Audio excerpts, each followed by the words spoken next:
nanti kita akan lihat update-nya seperti apa. Tetapi sudah ada atensi dari pimpinan, disampaikan di laporan capaian kinerja kemarin. Kemudian juga kami juga mendapat update terkait laporan pengawasan dari Dewas. Juga ada atensi bahwa diminta untuk perkara-perkara yang lama agar ada kepastian hukum begitu ya. Nah, kita akan update satu persatu mana kasus-kasus lama yang memang sudah bisa untuk kita lakukan upaya paksa berikutnya, kita akan lakukan seperti ini. Ini jadi bagian juga kenapa kita juga harus melihat seperti apa dinamika yang ada di masing-masing satgas gitu. Karena ini yang perkara ini pun satgas yang menangani perkara digitalisasi SPBU ini adalah juga yang satgas menangani perkara OTT atau tertangkap tangannya ke Banjarmasin. Nah, tapi kan sudah selesai. Kemarin kita sudah sampaikan tim juga mengembangkan perkara itu. Kemudian ada 3 sprindik yang dari tertangkap tangannya Kepala Madya Banjarmasin. Jadi ada sprindik umum karena memang KUHP baru. Jadi ada 3 sprindik umum. Yang pertama sprindik pemberi kepada pejabat negara. Ini artinya ada pihak swasta lain yang memberikan sesuatu. Artinya yang waktu tertangkap tangan belum ditetapkan sebagai tersangka. Yang kedua ada sprindik penerimaan. Artinya ada pejabat-pejabat lain dan pejabat yang sama di perkara yang tertangkap tangan itu menerima dari swasta yang lain tentunya. Itu juga kita sudah dikembangkan oleh tim. Dan yang terakhir surat perintah penyidikan umum untuk TPPU. Jadi artinya ada beberapa hasil tindak pidana yang ditemukan di hasil penyidikan tersebut, kemudian kita kembangkan ke perkara TPPU-nya untuk mengejar aset pemulihan kerugian keuangan negaranya atau aset recovery.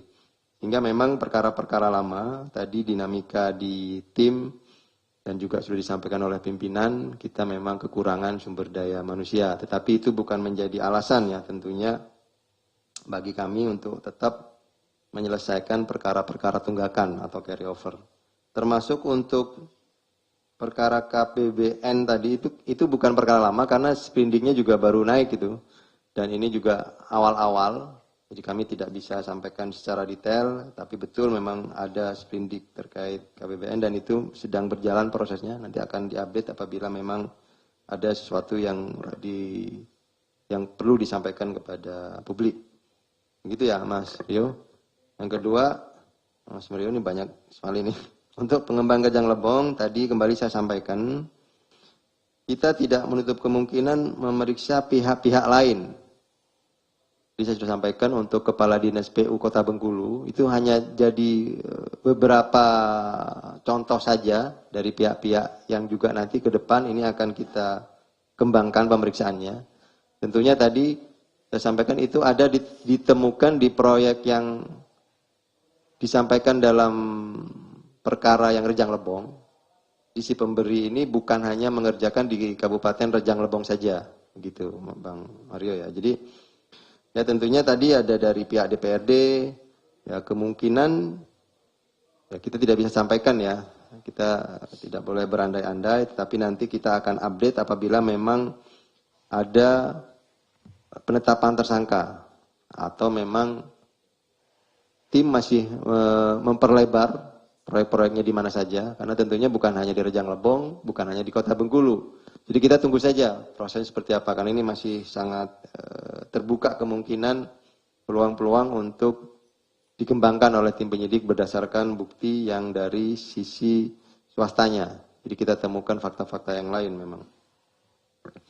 Kemudian untuk perkara IMIPAS, update-nya terakhir kami sampaikan itu mengenai jumlah aset recovery ya. Saya lupa apa sudah disampaikan oleh Mas Jubir, itu sudah ada penyitaan-penyitaan terkait aset masing-masing tersangka. Dan untuk saat ini, hari ini pun ada kegiatan penggeledahan. Mungkin sudah sampaikan atau tidak? Belum ya. Itu sudah selesai tadi sekitar selesai jam 6 habis maghrib itu tim masih melakukan kegiatan penggeledahan di kantor imigrasi Jakarta Selatan. Jadi mungkin nanti hasilnya karena sedang proses terakhir gitu ya, nanti mungkin akan ada update hasil-hasil penggeledahannya yang disampaikan oleh Jubir. Jadi itu Mas Mario untuk perkara MIPAS. Kemudian untuk bea cukai, ya memang sudah kami sampaikan ada pengembangan 2 sprindik. Untuk cukai ini memang ada kekhususan tersendiri, karena memang cukai ini di konstruksi perkaranya kan yang kita awal itu terkait importasi. Tapi kemudian kami menemukan karena penggeledahan-penggeledahan di kantor bea cukai itu ada dokumen-dokumen yang perlu ditindaklanjuti. Makanya ada pemanggilan terhadap pengusaha-pengusaha rokok gitu ya. Nah, tapi tentunya keterbatasan waktu di penyidikan dan konstruksi perkaranya, kemudian itu perlu ditindaklanjuti dengan kegiatan-kegiatan yang lain, yang saat ini pun juga sedang dilakukan oleh tim penyelidik. Jadi kita bekerjasama dengan tim penyelidik untuk terkait perkara cukainya. Terakhir untuk kegiatan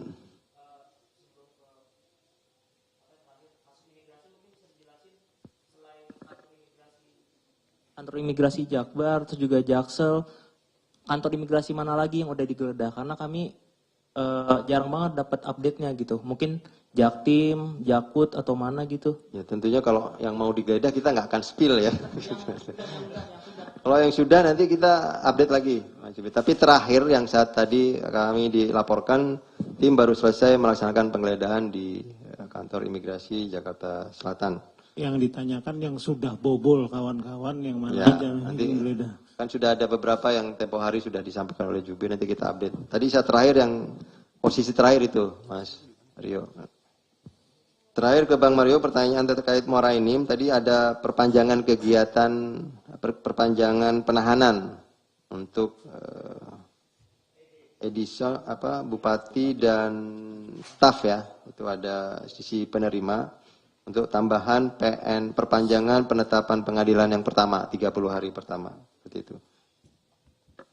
Mas Wahyu tadi tambahan yang Mas Jatim ya, yang belum dipanggil ya, nanti kita akan kebut Mas. Tapi ini timnya karena terbatas, yang kemarin tersangka yang 4 itu sedang difinalisasi berkasnya. Jadi setelah itu nanti akan ada yang lain. Gitu. Terima kasih. Baik, terima kasih Pak Didik. Termasuk saksi-saksi yang tidak hadir tentu nanti juga akan dijadwalkan ulang Mas Wahyu. Tadi pertanyaan soal itu.